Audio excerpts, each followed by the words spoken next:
and welcome to Multiple Shenanigans. In this week's episode, we talk about wearing anoraks indoors. We talk about silver epaulets. We talk about being in the sea. We talk about getting your MRI results. So, have a listen.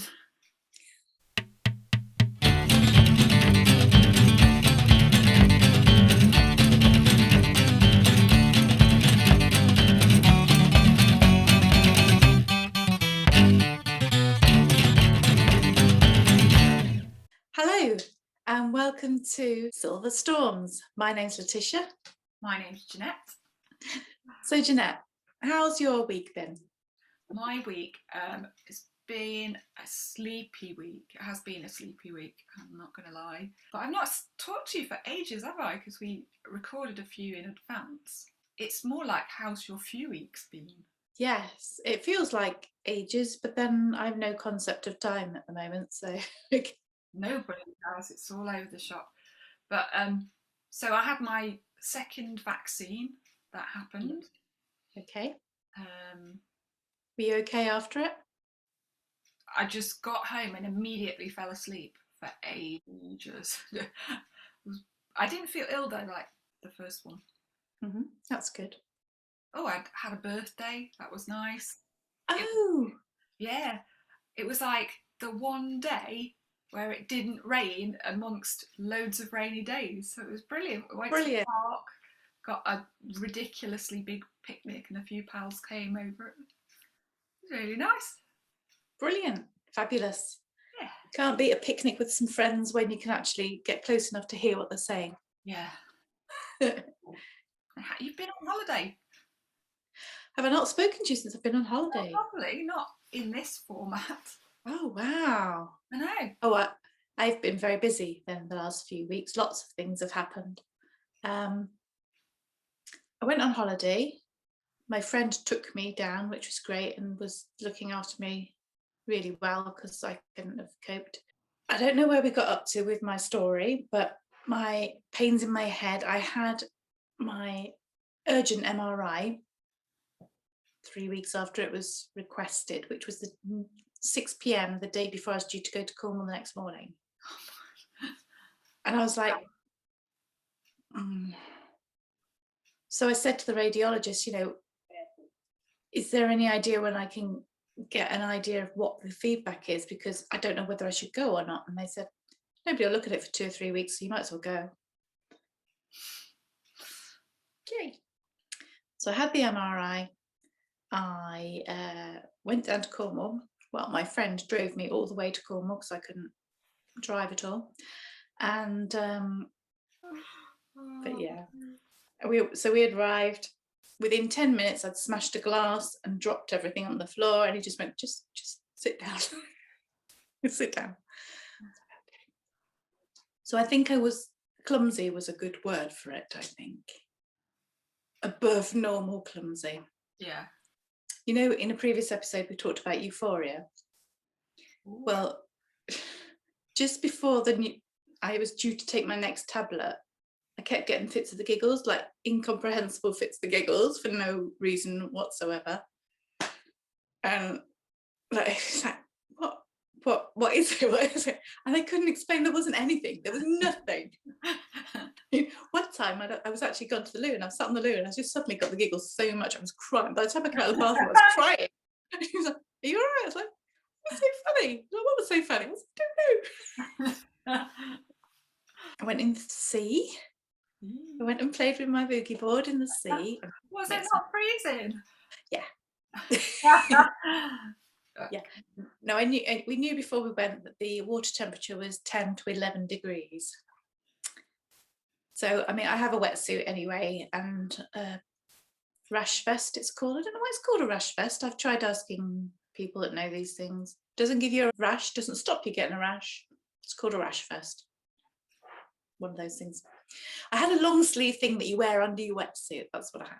That's what, yeah, because I don't know what that is anyway. It's just a long sleeve top that you put under or over your wetsuit. And then, because I thought I might die because I've no idea what's wrong with me, I had a little rash vest that I got for £2 from Decathlon, so I wasn't holding out much hope for it. And I got it about 3 years ago, and 3 years ago it was far too tight. So this year, funnily enough, it was still far too tight. Can't imagine why. But I thought I'll put it on just because I'll be more conspicuous in the water than a grey wetsuit by having a bright orange something on me. And I've got 2 little boogie boards. My boogie boards are the £7.99 from the shop ones, not the very expensive ones. And my first boogie board I've had for 14 years, but it has got a little bit of a crack in it on the inside. So I've bought a new one, which I hadn't opened for several years. So I've opened my new boogie board. Oh, fresh.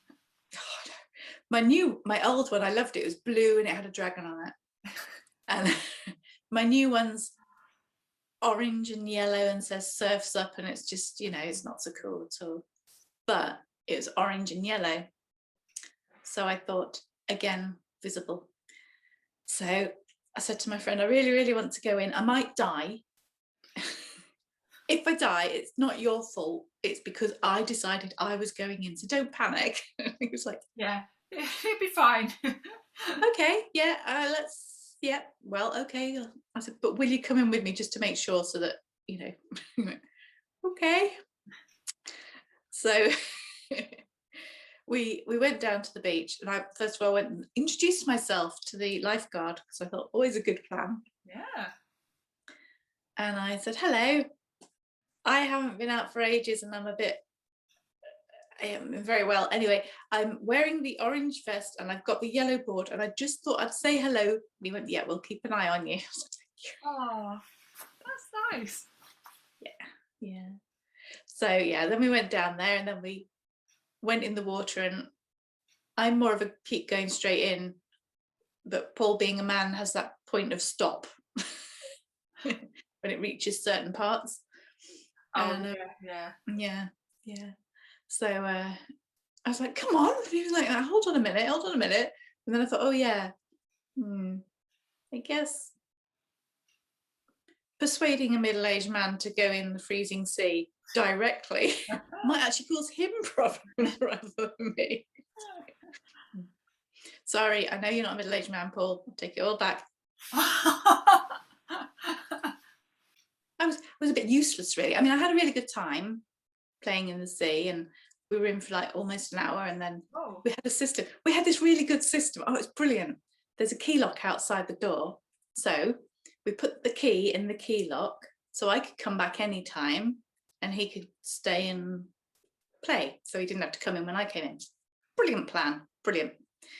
So we did that. We went down to the sea, and then when I was done, I said, okay, I'm going to go back now. We were literally staying about 200 meters. Our flat was 200 meters away, so it was brilliant. Nice. And he said, okay, you're all right getting back? I went, yeah, fine. So I went back, he went in the sea, I got to the key lock. Could I remember the code? No. I could see it coming. And I tried every combination I could think of, and I just thought, it's just not going to work. So I went back down to and had to wave him to come to the edge. And I said, I'm really sorry, I can't remember the code. And he went, okay. I said, there's no point telling me, I'm not going to remember it from here to there. So he had to come with me. Then I put the code in, and then he went, well, I might as well get out now. Oh, so you forced him in and then you forced him out. Effectively, yeah. We did come up with a cunning plan later on for future, well, the other time we went in. So put the key in the key lock, but I had written the code to the key lock on a piece of paper. I put that in the window of my car, which was in the car park. So if I forgot, which I did, I could just go and look at the car, which was less far to the to the lock, and see the numbers, and then go and put them in again. And that was okay. That worked. Yeah, except in theory it was, but the second time my fingers were so numb I could press the buttons. But yeah, that was fine, because by the time I'd warmed my hands up, he'd naturally come out of his own volition anyway, so it was fine. By the end of the week, I was a lot more coherent and everything, and I actually managed to do some driving on the way home. So I did about an hour on the way home, which is good because he had driven 6.5 hours to get down there, so it was a bit much for one person. So yeah, so that was good. So then when I got back, I was due to have my second COVID jab. And the day before, I saw somebody I know on Facebook had put about, oh, I've had my second COVID jab and I've had yet another TN flare. This happened last time I had my COVID jab. I was like, oh. Then I did some research and there's no medical connection between Pfizer, just for everybody's benefit. There is no medical connection between Pfizer and trigeminal neuralgia, but there was some anecdotal evidence for all of the jabs triggering trigeminal neuralgia attacks. So then I was in a panic because I thought I can't have the second one if it's going to escalate it again. I just couldn't cope with it. So I postponed that for a week, had a week of panic, booked a GP's appointment, which was obviously for 4 days, 5 days later. I tried ringing the hospital unit and they said, you need your GP to refer you. So it's that catch-22 thing. And they said, well, can't you ring at 8 a.m? I was like, no, because the medication makes me sleep. I just can't be awake at 8 a.m. and take my meds on time. It just doesn't work. So anyway, got hold of my GP, but by this point, I'd now convinced myself the second jab is going to give me another TN flare. It's going to be even worse, and I just really couldn't cope with it. And I was contemplating not having my second jab. But that upset me because I really wanted my second jab. So I got in a bit of a 2 and 8, basically. And then I spoke to my GP and I said, I haven't even had the results of my MRI. And she said, well, I can see that it's been done. She said, speak to your neurologist. And she said, it's your decision, but if it was me, I would have my second jab. There's no evidence to show any connection at all. Oh, so you've just got it for different reasons? Yeah. So then I got a hold of the neurologist's secretary. I said, when is your appointment? I went, tomorrow morning. She's like, okay. This is like 3 o'clock in the afternoon. Okay. She said, I'll print it out, hand it to the neurologist. She'll ring you today. And I thought, she's not going to ring me today at this time. She did. She rang me at 5 o'clock. She was really good. And she said, I've just spent about 20 minutes going through your MRI. She said, it's definitely not related to a nerve crossing, which is one of the things it can be, a nerve going over your trigeminal nerve. And it's not related to that, a blood vessel going over your trigeminal nerve. So it's not that, it's definitely not that, I can see that. And it doesn't look like it's a lesion that's causing it either. And I said, well, that leaves the something in the dead bits in the teeth, in the jawline that we talked about before. That dead stuff. The dead stuff. But that's been ruled out because when I was in, they did a they did a thing, didn't they? Yeah. 360 thing, yeah. So I said, what does that leave? She said, well, that leaves the unknown category. Oh, great. I fall into the unknown category. So what happens now? You just remain unknown. Oh yeah, I don't know what happens now. What? But anyway, the upshot of it was, she said, entirely up to you, but if it was me, I would have my second jab. So I woke up in the morning and thought, I'm just going to have my second jab. So I did. And so far, I've been fine. So that was on Friday. Oh, just gone? Yeah. I got back and I thought, I feel quite energized after my second vaccine. I thought, that's really weird. And then I sat down and fell asleep for 4 hours. Yeah. So, okay, maybe not. But no, I've been okay so far with it. I'll worry about the unknown category in the future. I'm now just getting over the fact that it's okay. I've had my second jab. It's fine.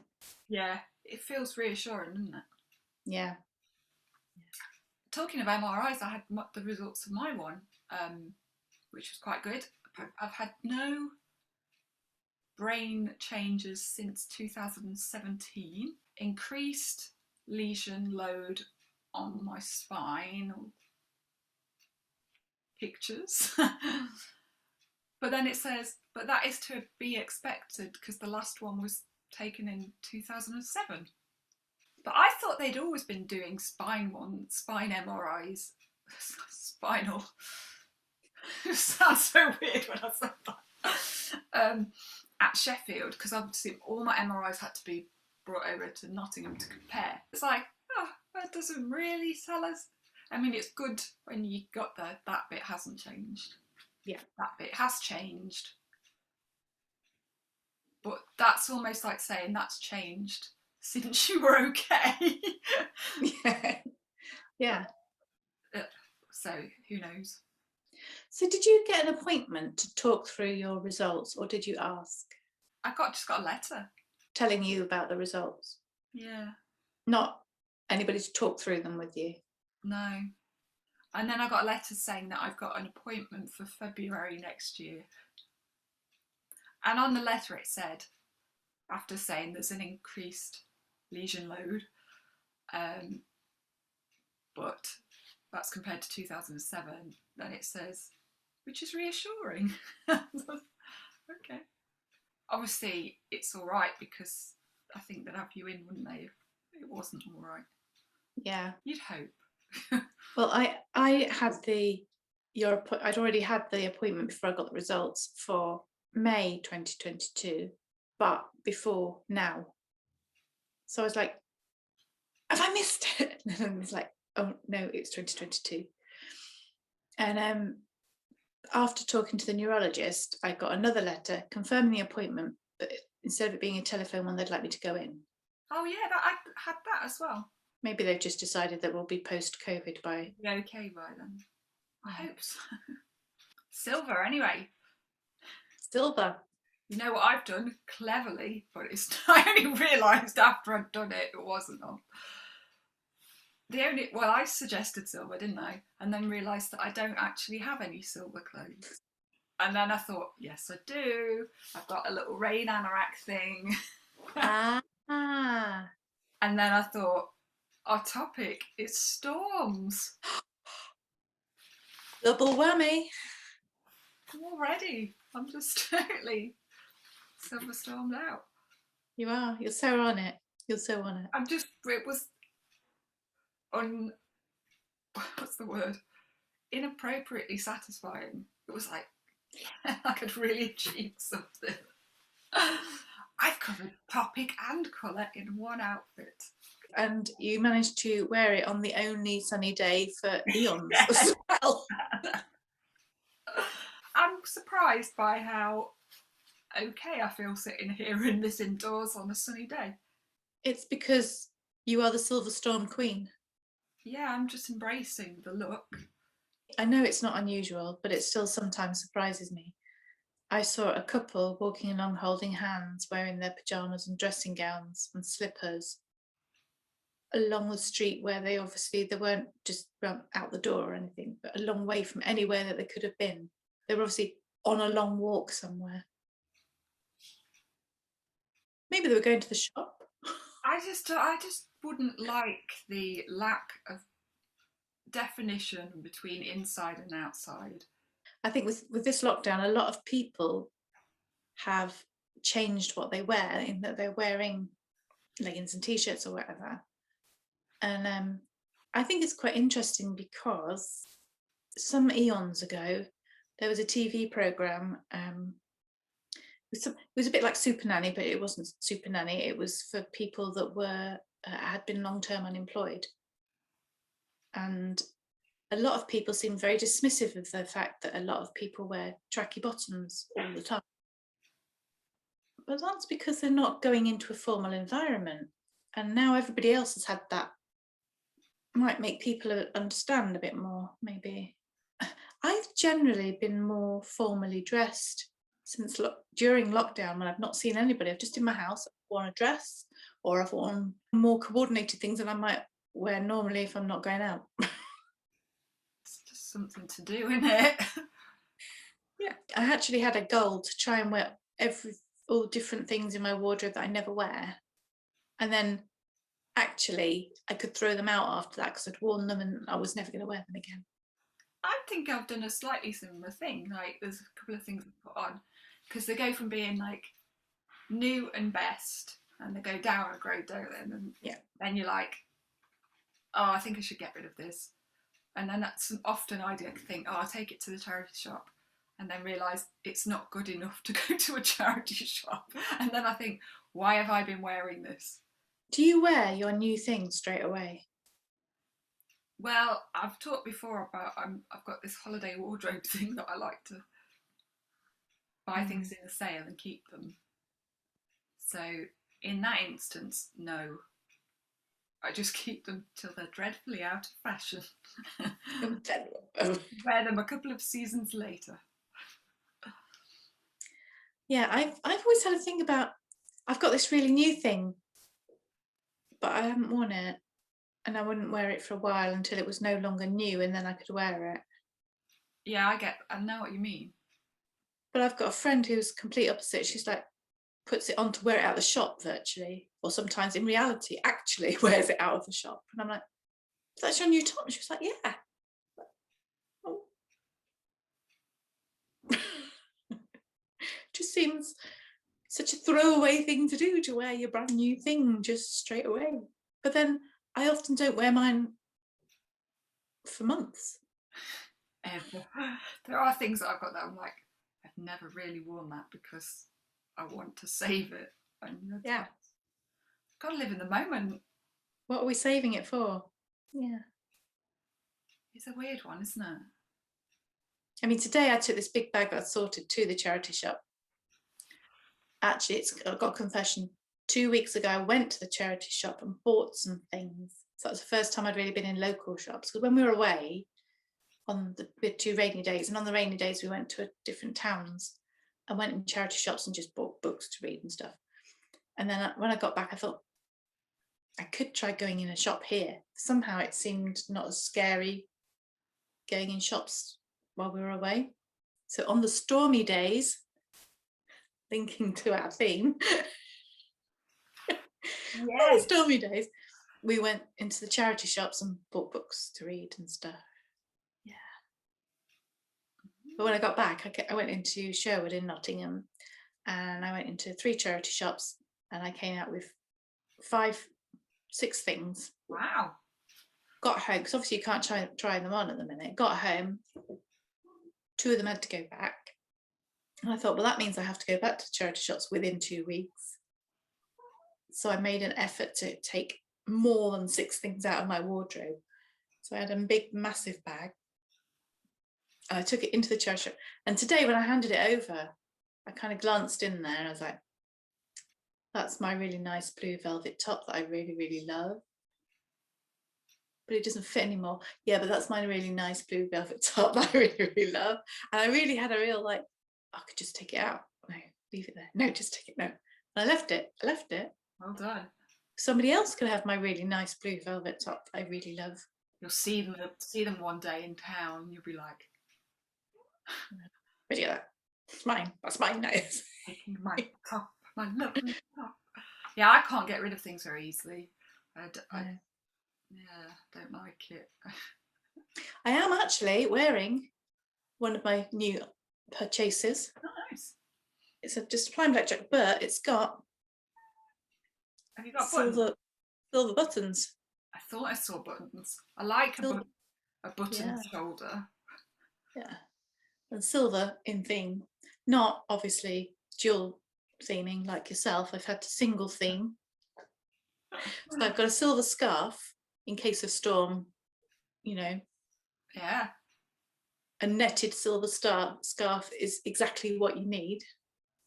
But also I was thinking about the silver theme, and when I was thinking I haven't got anything, I thought, aha, I win because I keep my silver assets on my head. So I've got them, got silver cover. Storms. I was thinking about this. Do we like,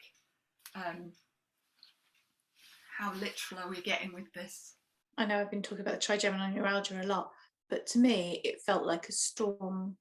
The first few times I had it, especially, it felt like an electrical storm inside my nerves, inside my face. It felt like you could feel like the electricity running up and down each nerve, and it felt like an electrical storm. Wow. I don't know if anybody else would describe it like that, but that's what it felt like to me. But I've had relapses where it is like a storm coming, because you get the like first, oh hang on, I think I felt something weird, something's going on, and then you're kind of waiting for it to, and then you're like, okay, this is happening. When I've had leg difficulties, it's always started off with like a slight ache, and then it just went from there. But it was a very distinct moment where you were like, oh, I can feel a difference, something's coming. Like that moment when the breeze drops and then the breeze just starts ever so slightly, and then it's like something's about to happen. Yeah. You know a change has taken place, and it's very subtle, but it's also massive because you know it's happening. I was thinking about how that affects like mood and things, because I'm definitely more anxious. The drop in atmospheric pressure affects a lot of people, doesn't it? So people that get migraines, and you can feel it even though you don't know what it is that you're feeling quite often, and that's a barometric pressure change, isn't that? But in terms of MS in general and it being stormy, I think storms are a very good analogy for MS, really. Yeah, because it's so unpredictable, and you don't know how long it's going to last. Yeah. And whether it's going to be one with loads of thunder and lightning, or just a little bit of a rumble, or just the odd flash. The other thing I think of with storms, which is completely not MS related, is the song Stormy Weather. Stormy weather since my... I really, really like that song. And I don't know why. It was just a really old song. I think my mum used to play it, and not play it, but play the record. And I wanted to play it on my French horn when I was at school. And my mum had a friend that she used to go blackberry picking with, and her blackberry picking friend's husband was a composer. It was a little bit of a convoluted story. And he said, well, if she's going to learn it, I'll give her the what's it called, manuscript, the dots. What are they called? Score. Sheet music. I'll give her the sheet music if she's actually going to play it. And it was like so much pressure. I said, no, it's all right then. I don't really want it. He's like, no, here you are. It's like, well, I don't want to play it now. It's like, oh, you've made it into a task. Yeah, so I've still got the sheet music for Stormy Weather. Never played it. Sometimes it is the kiss of death when you want to do something and someone goes, yeah, come on. And you're like, no. Here, I facilitate you doing it. And you're like, oh. If you made it harder, then I might have wanted to do it. Yeah, you took the challenge away of me, like trying to work out. Yeah. Oh, that is just too many things in my life that revealed. Speaking of self-sabotage, on one of the windy but not stormy days when I was away on holiday, we went to St Michael's Mount, which has the causeway that is visible at low tide and not at high tide, and you can walk across it. And I've never walked across it, so I wanted to go and walk across it. So I put my going in the sea shoes on, and I wore my shorts, like just like knee-length shorts.